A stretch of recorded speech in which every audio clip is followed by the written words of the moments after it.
The ICE officer who shot and killed legal observer Renee Good must be held accountable. Yes. Right. There is precedent for state authorities arresting and charging federal officers of crimes.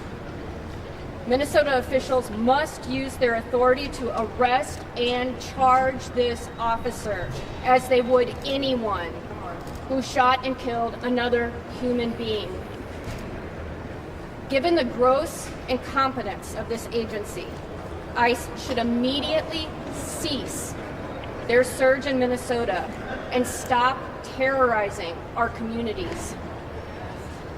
Further, we call on Minnesota businesses and institutions to stand up to ICE. Yes. Corporations like Target and Cub have been allowing ICE to stage raids in their parking lots, including private lots. In order to keep our communities safe, we are working with teachers, hospital workers, and are inviting all workers and employers to uphold our Fourth Amendment rights against illegal searches and seizures. Protecting our constitutional rights is not the job of just one community. Yes. It cannot fall only on the brave people who step up to witness ICE's abuses. Upholding our constitutional rights is the responsibility of every institution that serves the public. What we do now will determine the future of our democracy. Come on. Yeah. Target is headquartered here. If they wanted, they could set a national standard by refusing to let ICE use their lots for raids. Instead, they've allowed families to be snatched from cars and sidewalks. They've allowed for these ICE invaders to prepare and use their property for terror. We need Target to step up. We need Target and all Minnesota businesses to make a choice. Protect our community or enable harm. That lady is a complete moron. Coming up there and literally telling everybody to incite violence towards law enforcement in this country because they're fulfilling their duties as ICE agents. When we're trying to move forward, taking a step forward, we have idiots like this woman who wants to take 5 steps back and making everybody believe that law enforcement in this country is actively just going out here snatching people up. Hide your kids, hide your wife, and hide your husband because they everybody out here. Killing everybody for no reason when there's a reason behind every single situation. If it's self-defense, if it's something that's unjust, it needs to go to the court. Then we file paperwork to make sure those officers are not out there roaming the streets enforcing the law. But if they're doing just and fulfilling their duties, we need to let it be. And we need to let the public know that they need to stop interfering with law enforcement. When you are not knowledgeable of law enforcement and know what it entails to go and proactively look for people in this country that are still here illegally hiding, and also other American citizens that are harboring illegals in this country, these are crimes. We have a system of government, the rule of law. The President of the United States has allowed ICE agents to actually start doing their jobs because the last administration basically told them not to.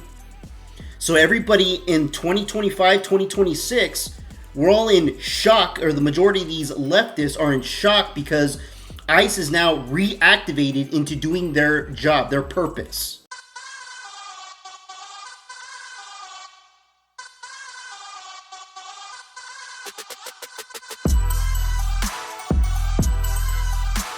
Hi, this is Rebecca Santana. I'm a reporter with the Associated Press, and I'm here in front of the federal building in Minneapolis, where you can see behind me we have a whole line of immigration enforcement officers, Border Patrol, and ICE, and they are facing off against protesters on the other side. The protesters are angry about a shooting death yesterday of an Words are very important. Sorry if I'm pausing too much, but words are very important. And if this woman is claiming to be a reporter, I mean, these people are tempting me to get into independent journalism and go out there and do this myself, because a lot of these idiots are coming out here and they're not being very clear in their wording, or they're misinterpreting what is actually going on. Let me replay this back for you guys to listen and see if you guys can catch what I'm catching. A whole line of immigration enforcement officers, Border Patrol, and ICE, and they are facing off against protesters on the other side. Did you guys catch it? They are facing off against protesters? No. This is not what is happening. They're not facing off like it's a battle. ICE agents are ensuring that these protests don't go out of hand to the point where they start becoming rioters, causing physical destruction on people or property, and they have to defend their entrance or wherever they're at. They got to defend it. There's a purpose of why they're there. They're not just there like, oh yeah, we're gonna face off against them.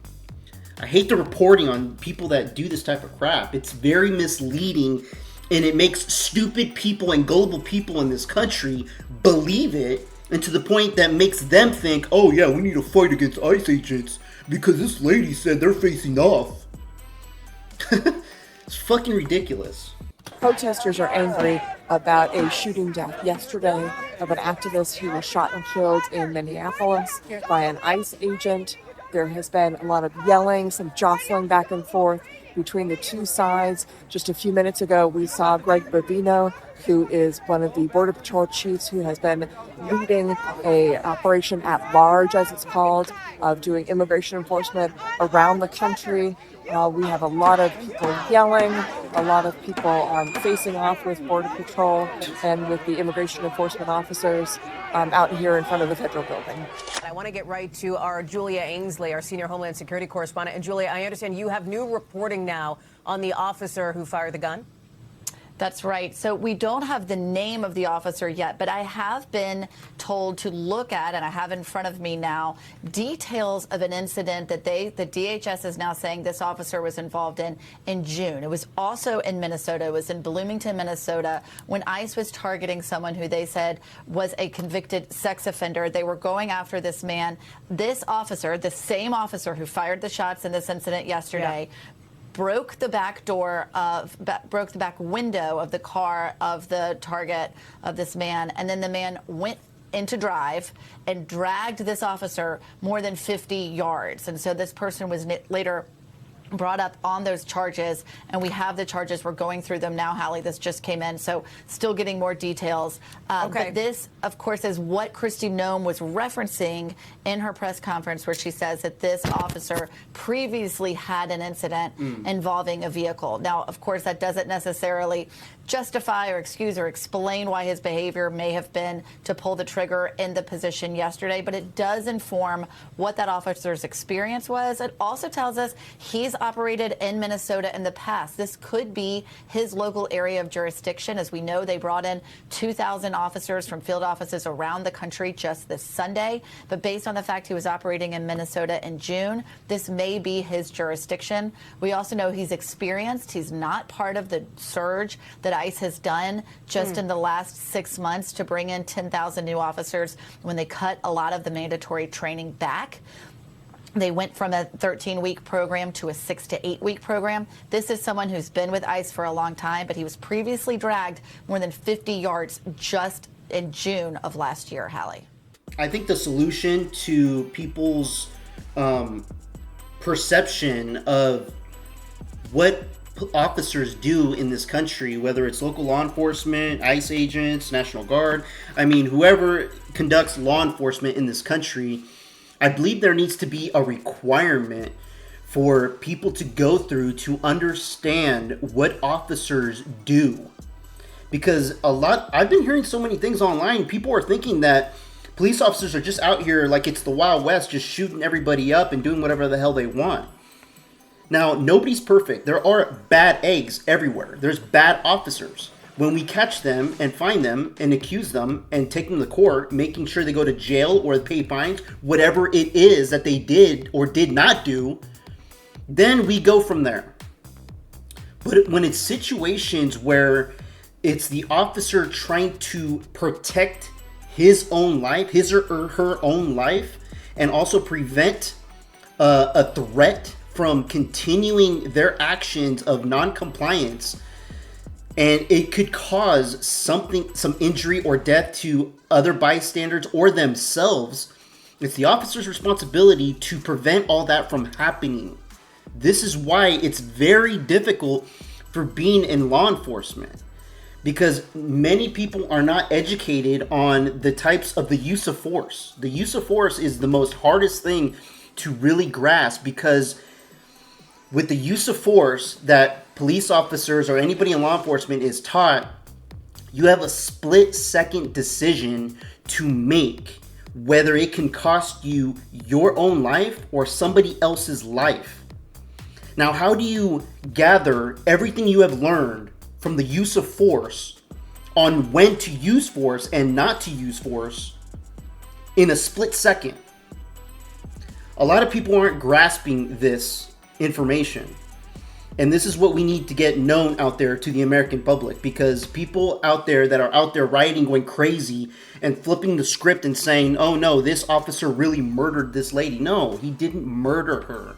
He defended his own life by stopping the threat. Now, I've come up with some ideas to help, solve some of these issues. And I've mentioned it earlier with educating the public on complying to lawful orders given by law enforcement in this country.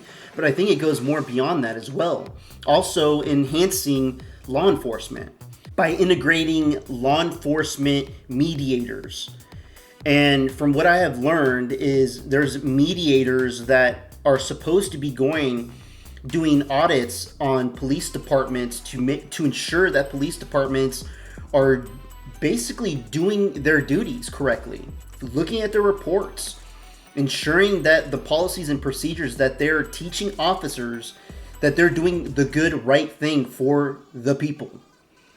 Now, in my opinion, and I've actually wrote a letter to the White House, and this was during Trump's first presidency. I never got a reply back. And I sent them probably like 5 letters, the same exact letter, and I got no response at all, which was actually concerning. But my solution is having a mediator that has a bulletproof vest, no weapon on them, and their sole duty is to be with another armed officer responding to situations.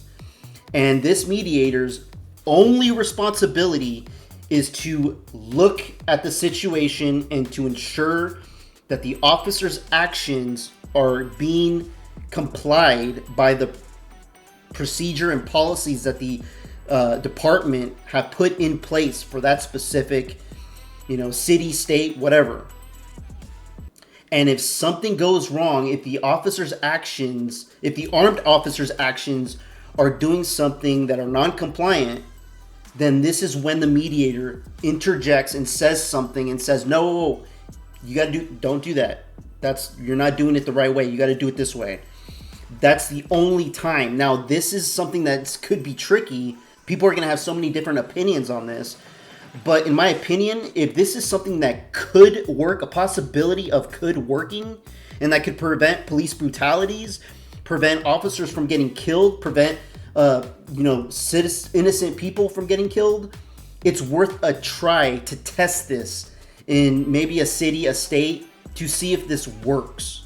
And I don't want to hear crap about, we don't have the funding for it. No, we do have the funding for it.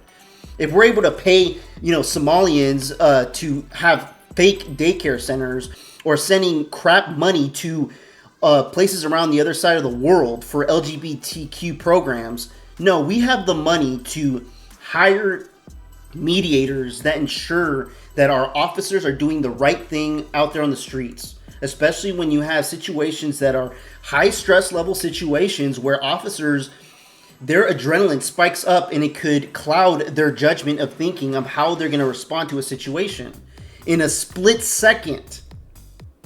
This is why I believe it's a good idea to have some sort of mediator, somebody there to not basically look at the situation. That's the armed officer's job. The mediator will only focus on the actions that are taking place from the armed officer and to put him in check in real time. And let's see where that goes. That's my opinion. I want to see something like this, and I hope, at some point in time that we do something like this, because I'm getting sick and tired of seeing these type of situations and there's no type of solutions. All we're hearing people from the left is we got to get rid of guns. We got to defund the police. These aren't the answers. Those are stupid approaches because you want to get rid of something that's going to help defend human life, and crime's going to go spike up. It always does. Let me know what you guys think about that in the comments below. Like and subscribe. I would appreciate it. Till next time. Peace out, everybody. This one's for Charlie.